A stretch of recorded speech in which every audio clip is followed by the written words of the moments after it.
আমার হাজবেন্ড যে নার্সিসিস্ট, এর জন্যই আমাকে এগুলো করতে হয় যেটা আমি করতে চাই না। ও কখনো আমাকে আমার পয়েন্ট অফ ভিউ থেকে বোঝার চেষ্টা করে না। কেন? এতটা খারাপ তো আমার ইন্টেনশন না। আমার ইচ অ্যান্ড এভরিথিং তো ওকে কেন্দ্র করেই আমি করার চেষ্টা করছি। রিঅ্যাসিওরেন্স, রিঅ্যাপ্রিসিয়েশন এগুলো খুব জরুরি। এটা হয়তো আপনার মেল যে প্যাটার্ন, আপনার যে পজিটিভ মাস্কুলাইন যে নেচার, ওটাতে আপনার নাই, বাট একটা ওয়াইফের জন্য, একটা মেয়ের জন্য এটা খুব জরুরি। আমার হাজবেন্ড আপাদমস্তক একটা নার্সিসিস্টিক পার্সোনালিটির মানুষ, নার্সিসিজমে পুরা ভরা। আমার ওয়াইফ অসম্ভব অ্যাটেনশন সিকার। আমার ধারণা ওর অ্যাটেনশন সিকিংয়ের পার্সোনালিটি ডিসঅর্ডার আছে, অথবা ওর বর্ডারলাইন পার্সোনালিটি ডিসঅর্ডার আছে। কমন কমপ্লেইন থাকে একটা রিলেশনশিপ কাউন্সেলিংয়ে যখন বসতে যাই, এবং বর্তমানে দেখা যায় আমরা যেহেতু নার্সিসিজম বা বর্ডার লাইন বা পার্সোনালিটি ডিসঅর্ডার নিয়ে ওভারঅল একটু আমরা জানছি, আমরা খুব সহজেই ট্যাগ করে ফেলি আরেকটা মানুষকে। এবং আজকে এটা নিয়ে একটু আমরা বলবো, এবং দাম্পত্য সম্পর্কগুলো যেগুলো কিনা খুব ছোটোখাটো সমস্যা আমরা অ্যাডজাস্ট করে ফেলতে পারি, হয়তো আমরা যে ট্যাগ দিয়ে দিচ্ছি, অথবা আমার নিজের দিক থেকে আমার চিন্তার কোনো রিজিডিটির কারণে আমি আমার পার্টনারকে ভুল বুঝে বসছি। নট নেসেসারি সবসময় আপনি ভুল বুঝছেন, কখনো কখনো আসলেই আপনার পার্টনার এই সমস্যাগুলো থাকতে পারে। এখন আমরা তাহলে একটু আলোচনাটা করি। একজন ছেলে, আমরা যদি তার পার্সপেক্টিভ থেকে চিন্তা করি, শুরুতেই আমি যেটা বলবো, বর্তমানে আমরা কিন্তু ছেলেদেরকে তাদের মাস্কুলিন যে ন্যাচার ওভাবে আমরা দেখি না। এই কথাটা আমি খুব ভোকাল এবং এটা আমি বারবার বলবো। আমরা ছেলেদেরকে আমাদের মেয়েদের দৃষ্টিতে অ্যানালাইসিস করতে চাই, আমরা ছেলেদেরকে আমাদের মেয়েদের মতো করে বোঝার চেষ্টা করি। কিন্তু একটা ছেলে এবং একটা মেয়ে কখনোই এক না। একটা ছেলে এবং একটা মেয়ের ফিতরত কমপ্লিটলি ডিফারেন্ট। একটা মাস্কুলাইন নেচার, একটা ফ্যামিনিন নেচার অবশ্যই এক হবে না। এবং এ কারণেই দেখেন, আমাদের কিন্তু কিছু মেন্টালিটিও থাকে যে আমার হাজব্যান্ড আমাকে ভালোবাসবে, আমাকে আগলে রাখবে, আমাকে প্রোটেক্ট করবে, বা আমার একজন শেয়ারিং পার্টনার হবে, আমার ভালোবাসার মানুষ হবে। ডেফিনেটলি উনি আমাকে আদর করবেন, আমাকে কাডল করবেন, আমার চাওয়া পাওয়াগুলো পূরণ করবেন। তারপরেও ডিপ ডাউন ইনসাইড আমার ভিতরে কিন্তু এটা থাকে। এবং এটা না শুধু, আপনি জাস্ট খেয়াল করে দেখেন, ফেসবুক বা ইনস্টাগ্রাম বা যে কোনো সোশ্যাল মিডিয়াতে একটা গুড পার্টনারের যে ক্যারেক্টারিস্টিক্স হাজব্যান্ড হিসেবে তাকে শো করতে হবে, সে খুবই আন্ডারস্ট্যান্ডিং তার ওয়াইফের সাথে, তার ওয়াইফের কথা শুনছে, ওয়াইফকে ছোটোখাটো তার সারপ্রাইজ দিচ্ছে, বা ছোটোখাটো ইমোশনগুলোকে অ্যাকনলেজ করছে। হাজব্যান্ডকে সবসময় ওয়াইফের জন্য প্রেজেন্ট থাকতে হবে ইমোশনালি। এগুলোই কিন্তু বেসিকলি বলা হয় একটা গুড ক্যারেক্টারিস্টিক্স। হ্যাঁ, এবং এখানে আমি যদি বলি যে একজন গুড ওয়াইফ বলতেও কিন্তু বিভিন্ন রকমের ভিডিও দেখায়, বা বিভিন্ন রকমের রিল বা এগুলো শেয়ার করতে থাকে, এটা আমি একটু পরে বলছি। বাট এখানে আমাদের যে জিনিসটা বুঝতে হবে, যে যখন একজন পুরুষ মানুষ এই আচরণগুলো করবেন, ডেফিনেটলি এটা উনি করবেন, কিন্তু তারপরেও একজন পুরুষ মানুষের মাথায় আসলে কি থাকে, তাকে ছোটবেলা থেকে কিন্তু এটাই বলা হচ্ছে যে তুমি পড়াশোনা করো, তুমি বড় হও, তুমি দায়িত্ব নিতে হবে, বা তুমি এভাবে টেক কেয়ার করবা, বা এগুলো তোমার রেসপন্সিবিলিটি। ইমোশনের পার্টগুলো বেসিকলি তাদেরকে শেখানো হয়ই না বলা চলে। এর জন্য আমরা মেয়েরা খুব সাফার করি। তাই কিন্তু এরকমভাবে বারবার ভিডিও রিল বানিয়ে বানিয়ে বা ছেলেদের সাথে বলে বলে এই জিনিসগুলো নিয়ে কাজ করা হয়। ইভেন কাপল কাউন্সিলিংয়েও বিভিন্ন সময় দেখা যাচ্ছে হাজব্যান্ডদেরকে বলা হচ্ছে, আপনি আপনার স্ত্রীকে একটু সময় দেন, ওনার কথাটা একটু শোনেন, ওনাকে একটু বোঝার চেষ্টা করেন, আপনাকে রাগ করা যাবে না, বা এগুলো করতে হবে। কিন্তু আসলে কতটুকু সময় একটা ছেলের যে ডিমান্ডসটা, তার যে মাস্কুলাইন নেচারটা, পজিটিভ একটা মাস্কুলাইন নেচার, এইটা তাকে প্র্যাকটিস করানো হচ্ছে ছোটবেলা থেকে। বা কাপল কাউন্সেলিংয়েও এগুলো যখনই একটা ছেলের পার্টটা বলা হতে থাকে যে আপনাকে আপনার হাজব্যান্ডের জন্য এই কাজগুলো করতে হবে, কারণ এগুলো ওনার কোর নিড, আমরা মেয়েরা কিন্তু ওই জায়গায় আস্তে আস্তে অফেন্সিভ ফিল করা স্টার্ট করি, এবং আমরা নিতে পারি না। এবং কেউ আমরা খুব কমনলি বলে ফেলি, আপনি কমপ্লিট মিসোজেনিস্টিক একটা মেন্টালিটি শো করছেন, বা আমাকে একটা মিসোজেনিস্টিক ফ্যামিলি পিকচার দেখাচ্ছেন, অথবা আমার হাজব্যান্ড যে নার্সিসিস্ট, এর জন্যই আমাকে এগুলো করতে হয় যেটা আমি করতে চাই না। এখন আমি কিছু আপনাদের সাথে আলোচনা করি। খুব কমন কমপ্লেইন যেটা দেখা যায়, একজন হাজব্যান্ড বেসিকলি যখন তার ওয়াইফকে প্রোটেকশন দিতে চায়, প্রোটেকশন দিতে গেলে ছেলেদের মাথায় যেটা কাজ করে, ফার্স্ট অফ অল তার রেসপেক্টের সাথে এটা সে খুব রিলেট করতে পারে। একজন গুড উইলড হাজব্যান্ড ডেফিনেটলি এটা শেয়ার রিফ্লেক্ট করবেন বা রেজোনেট করবেন তার সাথে। আমি কখনো চাই না আমার ওয়াইফকে কেউ অবজেক্টিফাই করুক, আমার ওয়াইফকে কেউ এরকম পাবলিকলি মানে কাইন্ড অফ অবজেক্টিফাই করবে এবং আমি এটা চুপচাপ দেখবো, এটা আমার পক্ষে নেওয়া খুব কষ্টকর। কারণ আমি জানি একটা ছেলে আসলে কিভাবে চিন্তা করতে পারে, ভিজুয়ালাইজ করতে পারে এবং কতদূর সে ওই জিনিসটা নিয়ে যেতে পারে। এবং একজন হাজব্যান্ড যিনি কিনা আসলেই ভালো মনের মানুষ এবং সে তার ওয়াইফকে অসম্ভব ভালোবাসে, প্রোভাইড করতে চায়, রেসপেক্ট করতে চায়, অনেক ক্ষেত্রে যখন তারা এই মতামতটা দিতে থাকে যে দেখো এটা মনে হয় তোমার জন্য ভালো হবে না, বা তোমার হ্যাঁ এই অপরচুনিটিটা ভালো বাট এটার কিছু এরকম সাইড ইফেক্ট থাকতে পারে, আমরা অনেক ক্ষেত্রে মেরা নিতে পারি না। আবার অনেক ক্ষেত্রে একজন হাজব্যান্ড যখন বিয়ের পরে তার ওয়াইফকে একটা বেটার ফিউচার, একটা বেটার ফ্যামিলি প্রোভাইড করতে চায় এবং সে দেখা যায় কি তার ওয়াইফকে কিন্তু সে বেসিক্যালি ভালোবাসা শুরু করে ফেলেছে এবং সে তার ওয়াইফকে নিয়েই আসলে চিন্তা করছে, তার বাচ্চাদেরকে নিয়েই চিন্তা করছে এবং তার মূল লক্ষ্যটা থাকে যে সে তাদেরকে কিভাবে ভালো রাখতে পারবে।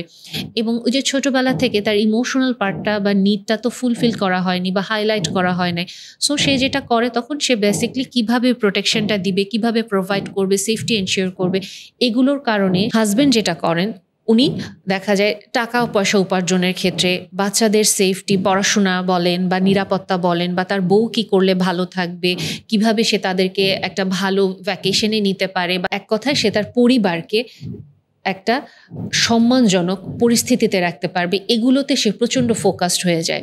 এবং এটা অবশ্যই বিলিভ মি, আপনার হাজব্যান্ড যদি আপনাকে ভালো না বাসে, আপনাকে উনি যদি কোনো কারণে ইম্পর্টেন্স না দিতে চান, উনি এই আচরণগুলো করবেন না। এবং এখানে আরেকটা জিনিস যেটা হয়, আমি এটা আগেও বলেছি যে ছেলেরা তাদের ওয়াইফের কাছ থেকে একটা ফিজিক্যাল নিড খুবই ফিল করেন এবং এটা ওনারা সব সময় চান। এবং অনেক ক্ষেত্রে এটা একজন হাজব্যান্ড হয়তো তার ওই নিডটা তার ওয়াইফের কাছে বলছে। এবং অনেক সময় আমরা মেয়েরা বর্তমান যুগে আমাদের অফিস বা আমাদের সংসার সামলে বা আমরা নিজেরাই হয়তো অনেক ক্ষেত্রে মেন্টালি এক্সস্টেড থাকি বা আমাদের ওই এনার্জিটা থাকে না, আমরা কন্টিনিউয়াসলি ওনাদেরকে দিনের পর দিন ডিনাই করতে থাকি, ডিপ্রাইভ করতে থাকি।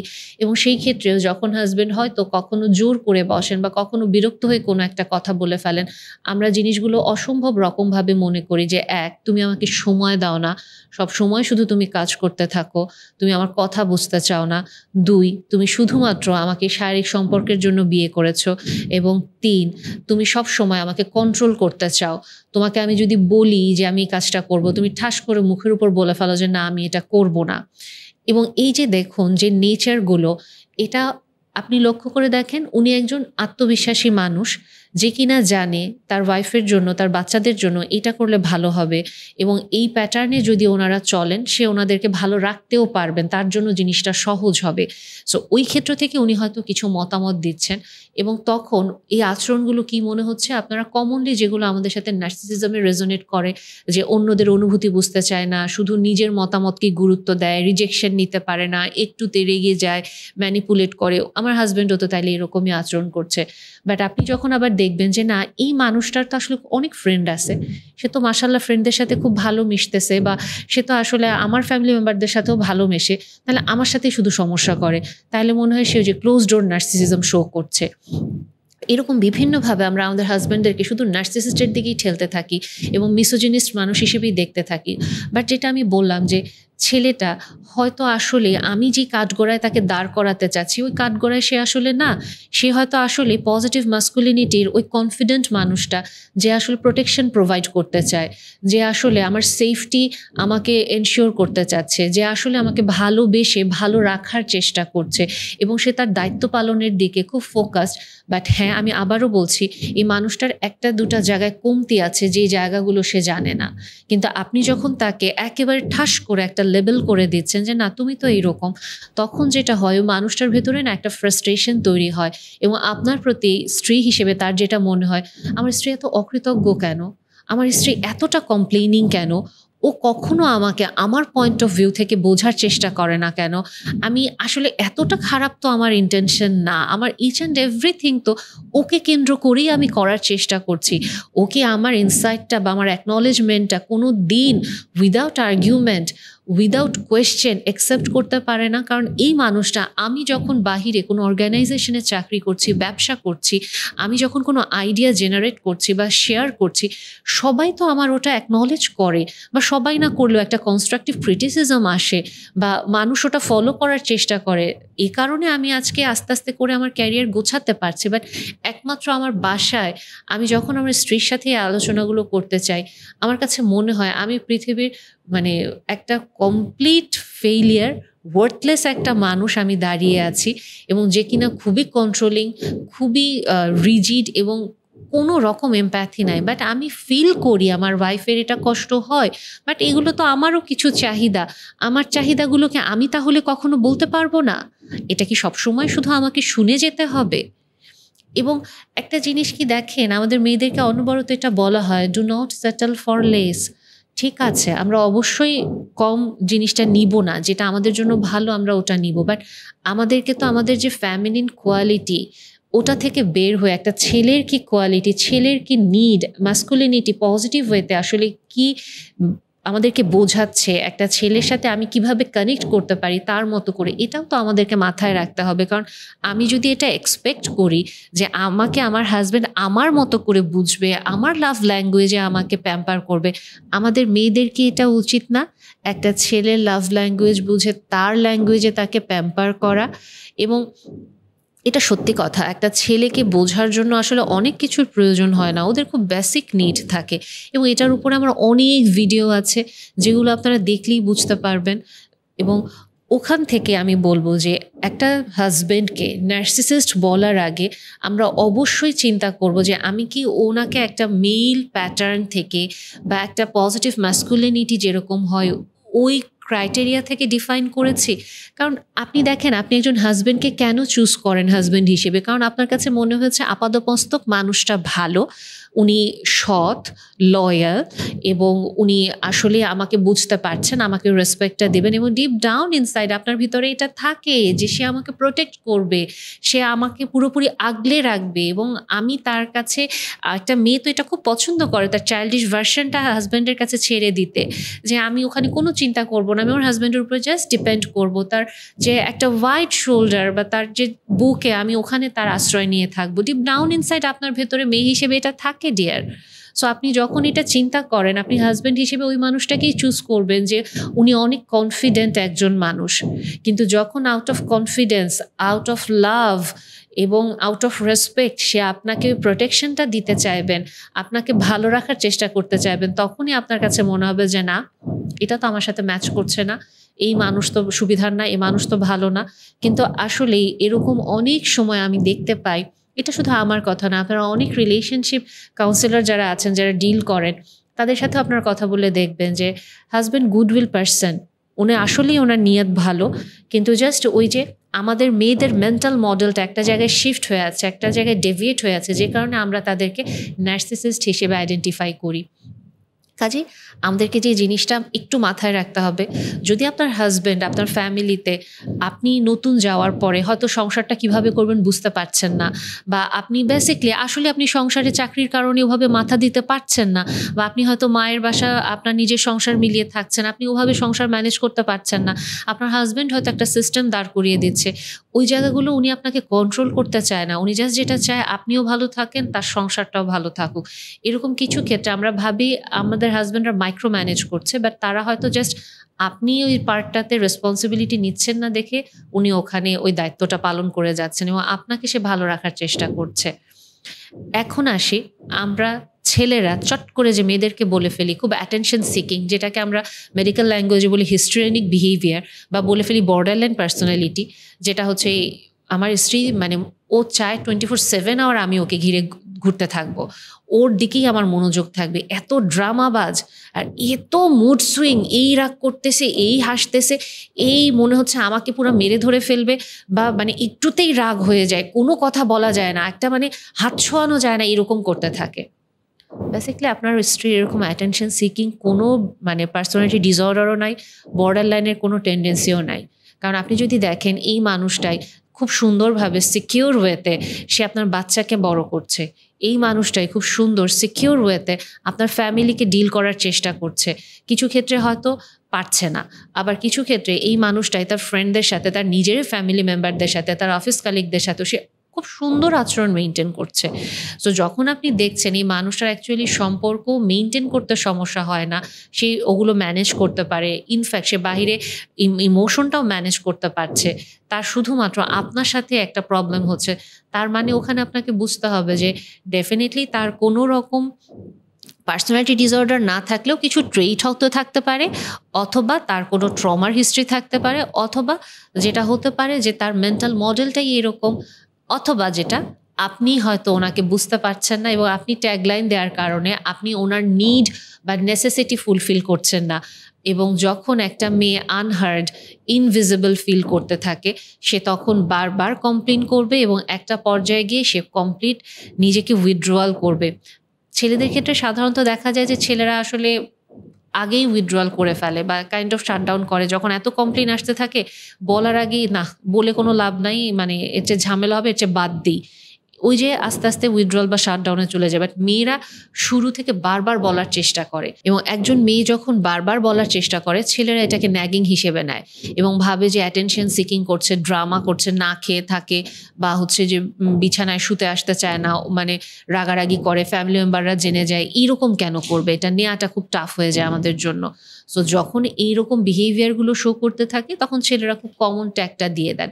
বাট আপনাকে এখানে এটা মাথায় রাখতে হবে, আপনি যেমন আপনার স্ত্রীকে ভালোবাসার কারণে বিগার পিকচারগুলো দেখতে থাকেন, আপনি খেয়াল করতে থাকেন যে আপনার স্ত্রীকে আপনি কিভাবে ভালো রাখতে পারবেন, আপনি ফিনান্সিয়ালি তাকে প্রোভাইড করতে চান, আপনার স্ত্রীর জন্য যেটা প্রয়োজন ওনার ছোটোখাটো নিডগুলো, কমনলি ওনার যে মান্থলি মেনস্ট্রুয়াল একটা সাইকেল চলে, ওই সময় ওনার যে মুড সুইং হয়, আপনি কতটুকু ওটা জানেন, আপনি কতটুকু ওটাতে কানেক্ট করতে পারেন। এই মানুষটার দিনে কি হচ্ছে না হচ্ছে, তার খুব ইচ্ছা করে আপনার সাথে 15টা মিনিট বা 20টা মিনিট নিরবচ্ছিন্ন সে আপনার সাথে কথা বলবে। আমি খুব কমনলি কিছু এক্সাম্পল দিই, জিনিসটা এইরকম, আকাশে আমি আজকে একটা গোলাপি গরু দেখেছি, জানো তুমি আমার সাথে এটা শুনতে হবে। কারণ আপনি যদি বলেন তুমি আমাকে পাগল পাইছো এসব কথা বলতেছো না, আপনার ওয়াইফ কমপ্লিট শাটডাউন করবে, তখন সে প্রচণ্ড কষ্ট পাবে। আপনার সাথে সে যদি সিলি টকও করতে চায়, আপনাকে ওটা নিতে হবে, তার এই ছোটো ছোটো ইমোশনাল নিড দেখতে হবে। সে হয়তো কোনো কিছু একটা তাকিয়ে পছন্দ করেছে, সে খুব আশা করে সে এটা এসে আপনার সাথে একটু গল্প করবে, সে আপনাকে এটা বলবে, সে আশা করে। তার ছোট ছোট কিছু কথা আপনি পয়েন্ট করেন, সব হয়তো আপনি পারবেন না, কিন্তু একটা দুটা পয়েন্ট করেন, কিছু ছোট ছোট জিনিস আপনি তাকে অ্যাপ্রিসিয়েশন করেন, অ্যাকনলেজ করেন যে তুমি আমার জন্য এটা করছো, আমার ফ্যামিলির জন্য এটা করছো, থ্যাংক ইউ। একটা মেয়ের জন্য রিঅ্যাসিওরেন্স, রিঅ্যাপ্রিসিয়েশন এগুলো খুব জরুরি। এটা হয়তো আপনার মেল যে প্যাটার্ন, আপনার যে পজিটিভ মাস্কুলাইন যে নেচার, ওটাতে আপনার নাই, বাট একটা ওয়াইফের জন্য, একটা মেয়ের জন্য এটা খুব জরুরি। সেম জিনিস আপনি হয়তো আপনার মার জন্য করেন, মাকে বলছেন মা তোমার কষ্ট হচ্ছে, মা থ্যাংক ইউ। আপনার ওয়াইফও আপনার ওয়াইফ, উনি আপনার উপরে ডিপেন্ডেন্ট। এটা অনেক পুরুষ মানুষই বলেন আমার খুব ক্রিঞ্জ লাগে, এটা কি বলবো, এটা ক্রিঞ্জ লাগার কিছু নাই, এটা আপনার ওয়াইফের হক। এবং আমাদের ছেলেদের মেন্টাল মডেলটাই এরকম তৈরি করা যে আমরা সবার প্রতি দায়িত্ব পালন করব, কিন্তু অনুভূতির প্রকাশ কারো কাছে করব না, অনুভূতির অ্যাকনলেজমেন্ট করব না। কিন্তু আপনার স্ত্রীর জন্য এটা খুব ভাইটাল, কারণ এই মানুষটা কমপ্লিটলি আপনার মুখের দিকে তাকিয়ে থাকে যে আপনি ওনার সাথে কিছু শেয়ার করবেন। এবং মেয়েদের আরেকটা কমপ্লেইন থাকে, আমার হাজব্যান্ড আমার সাথে কিচ্ছু শেয়ার করতে চায় না, এবং আপনারা বলেন আমি তো সবই শেয়ার করি। সো এইখানেও এগেইন ল্যাঙ্গুয়েজ ডিফারেন্স হচ্ছে যে আপনার ওয়াইফ আপনাকে কাইন্ড অফ মানে খুব বেশি অ্যাগ্রেসিভ হয়ে যাচ্ছে, রেগে যাচ্ছে, আপনি শেয়ার করছেন না দেখে কমপ্লেইন করছেন। এটা এই কারণে না সে অ্যাটেনশন সিক করে আপনার, বা সে বর্ডার লাইনের এই কারণে করে, তার সে যেমন তার নিজের সব কথা আপনাকে বলে ফেলছে, তারও খুব জানতে ইচ্ছা করে। ডেফিনেটলি একটা মেয়ে এগেইন ফ্যামিনাইন ল্যাঙ্গুয়েজে হাজব্যান্ডকে যখন ডিকটেট করতে চায় তখন সে আচরণগুলো করে, কিন্তু আপনাকে গ্র্যাজুয়ালি এই জিনিসটা বলতে হবে, অ্যাটলিস্ট এটা তাকে করতে হবে যে না আমি আসলে আমার যতটুকু শেয়ার করার তোমার সাথে করেছি, বাকি তুমি আরও স্পেসিফিক কিছু জানতে চাইলে আমাকে বলতে পারো। এবং এই ক্ষেত্রে আপনার ওয়াইফ যখন রেগে যাচ্ছেন, আপনি একটু চিন্তা করে দেখেন তো এই একই কথা সে কি আপনাকে 2-3 বার বলার পরে বলছে কিনা, বারবার বললেও তুমি শোনো না কেন, তার শব্দগুলো খেয়াল করেন, তার বাক্যগুলো খেয়াল করেন, তখনই আপনি বুঝে ফেলবেন আপনার স্ত্রীর অ্যাঙ্গার ইস্যু অ্যাকচুয়ালি আপনার সাথে হতে পারে সে আপনার পরিবার থেকে কোনো একটা খারাপ আচরণ পাচ্ছে যেটা সে কাউকে বলতে পারছে না আপনি বাদে, হতে পারে আপনি ওনাকে ভালোবাসেন কিন্তু আপনি ওনাকে ওনার যে নিড, সময় দেয়া, কোয়ালিটি টাইম, এটা হয়তো আপনি দিচ্ছেন না, যে কারণে সে রেগে যাচ্ছে। এবং অনেক ক্ষেত্রেই এই আচরণগুলো যেগুলো আমি বললাম, এখান থেকে আস্তে আস্তে আমাদের হাজব্যান্ড ওয়াইফের ডিস্টেন্স ক্রিয়েট হয়ে যায় এবং আমরা তখন মনে প্রাণে বিশ্বাস করা শুরু করি যে আমার হাজব্যান্ড নার্সিসিস্ট, আমার ওয়াইফ অ্যাটেনশন সিকার, বর্ডার লাইনের, এবং সে রেগে গিয়ে এরকম উদ্ভ্রান্তের মতো আচরণ করে। এই মেয়ে নিয়ে আমি সংসার কিভাবে করব, এই পুরুষ নিয়ে আমি সংসার কিভাবে করব। কিন্তু আমাদের আসলে যে জিনিসটা বোঝা উচিত, আপনার ওয়াইফ যখন আপনাকে ভালোবাসবে, উনি বেসিক্যালি আপনার সময় চাইবেন, উনি জাস্ট একটু চাইবেন উনি আপনার জন্য কিছু একটা করবে এবং আপনি ওটা অ্যাকনলেজ করেন। আপনি ওনাকে রিঅ্যাসিওরেন্স এবং রেসপেক্টের জায়গাটায় ওনাকে দেখান যে হ্যাঁ আমি এটা ভ্যালু করি। এবং এগেইন একজন স্ত্রী হিসেবে আপনার দায়িত্ব, আপনার হাজব্যান্ড যখন ওনার ওই বিগার পার্সপেক্টিভ বা ওনার বিগার ভিজুয়ালাইজেশন থেকে আপনাকে কিছু একটা বলছে, আপনি ওটা শোনেন। চট করে ওনাকে ব্লেম দিয়ে ফেলেন না। আপনি জাস্ট বলেন যে আমি জানি যে তুমি হয়তো একটা ফিমেল ল্যাঙ্গুয়েজ এটা বোঝো না, এবং আমাদের যেটা খুব কমন কমপ্লেন থাকে, তুমি তো তোমার মার ব্যাপারে এটা বোঝো, তুমি তোর বোনের ব্যাপারে বোঝো, আমার ব্যাপারেই বোঝো না। ওনার মেন্টাল মডেল ছোটবেলা থেকে এরকম নাই। এটা বেসিক্যালি আমাদের ব্যর্থতা। আমাদের সমাজ আসলে প্যারেন্টিংয়ের সময় একটা মাস্কুলাইন নেচার কেমন হবে পজিটিভ ওয়েতে, এটা আমরা তৈরি করি না, আমরা ফেমিনাইন ল্যাঙ্গুয়েজে তৈরি করি। এবং এখনও আমার কাছে খুব ভয় লাগে প্যারেন্টিংয়ে যে পোস্টগুলো আমি দেখি, যে এগুলা বাচ্চাকে ছেলেকে শেখাচ্ছি সম্মান করা, এগুলা বেশিরভাগ ক্ষেত্রে মাস্কুলার নেচার আমরা শেখাই না। এবং এটার আরেকটা রিপল ইফেক্ট আসবে, এটা আসতে বাধ্য, কারণ আমরা ইদানিং ছেলেদেরকে মেয়েদের ল্যাঙ্গুয়েজে ডিকটেট করার ট্রাই করছি, এবং এটা আমরা কেউই বলছি না যে ছেলেদের ল্যাঙ্গুয়েজটা আসলে কি। এবং এখান থেকে ভুল বোঝাবুঝিগুলো আসে। আপনাকে আস্তে আস্তে করে আপনার হাজব্যান্ডকে শেখানোর চেষ্টা করা, এবং আপনার হাজব্যান্ড যদি গুডউইল পারসন হন, উনি গ্র্যাজুয়ালি শিখবেন এবং আপনাকে ধীরে ধীরে উনি এটা একটা সুন্দর রেজাল্ট দিতে থাকবেন। এবং সেম ওয়েতে ভাইয়ারা প্লিজ ট্রাই করেন আপনার ওয়াইফকে ট্যাগ করে দিয়েন না, একটু জাস্ট স্টেপ ব্যাক করেন, ওনাদেরকে অবজার্ভ করেন, ধীরে ধীরে ওনাদের ল্যাঙ্গুয়েজ বোঝেন। আপনাদের ফিজিক্যাল নিড আপনার ওয়াইফে খুব সুন্দর ফিল আপ করবে যখন আপনি ওনার সাথে ইমোশনাল বন্ডিং ক্রিয়েট করবেন, যখন আপনারা কিছু স্টেপ ফলো করবেন, আপনার স্ত্রী আপনার সাথে সুন্দর একটা রিলেশনশিপ আপনাকে অফার করবে। অনেক ক্ষেত্রে ডেফিনেটলি হাজব্যান্ড ওয়াইফ অসম্ভব অ্যারোগেন্ট থাকেন, বাট আমি কিন্তু তাদের কথা বলছি না, আমি বলছি গুডউইল হাজব্যান্ড এবং ওয়াইফ থাকেন। জাস্ট আমাদের সোসাইটি যে মেন্টাল মডেলটা তৈরি করে দিচ্ছে, এটা একটা ক্যান্সারের মতো আমাদের ছেলেমেয়েদের ভিতরে ছড়ায় যাচ্ছে। ভালো ভালো ছেলেমেয়েরা এটাতে সাফার করে। আমি জাস্ট চাই ভালো ভালো ছেলেমেয়েরা এটাতে সাফার না করুক।